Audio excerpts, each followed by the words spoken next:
தீபாவளி மற்றும் வடமாநிலங்களில் கொண்டாடப்படும் சாத் பூஜா என்ற இரு பெரும் பண்டிகைகளை கொண்டாட திருப்பூரில் பணியாற்றும் வடமாநில புலம்பெயர் தொழிலாளர்கள் தங்களது சொந்த ஊருக்கு செல்ல ஆர்வம் காட்டி வருகின்றனர். இதனால் திருப்பூர் ரயில் நிலையத்தில் கடந்த 2 நாட்களாகவே கூட்டம் அதிகரித்து காணப்பட்டது.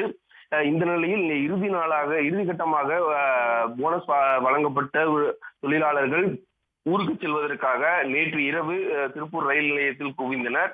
இதன் காரணமாக திருப்பூர் ரயில் நிலையத்தில் ஏராளமான வடமாநில தொழிலாளர்கள் குவிந்ததால் கூட்டம் அதிகரித்து காணப்பட்டது.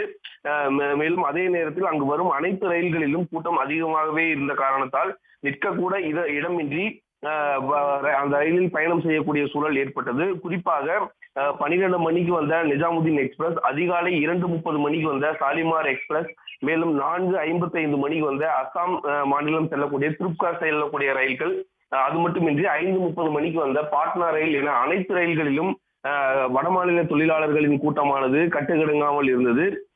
மேலும் பலர் முன்பதிவு செய்த பெட்டிகளிலும் ஏறி பயணம் செய்யக்கூடிய சூழல் இருந்தது. மேலும் கூட்டம் அதிக அளவில் காணப்படுவதால் ரயில்வே போலீசார் அங்கு தீவிர கண்காணிப்பு பணியில் ஈடுபட்டு வந்தனர். விவரங்களுக்கு நன்றி ராமசாமி.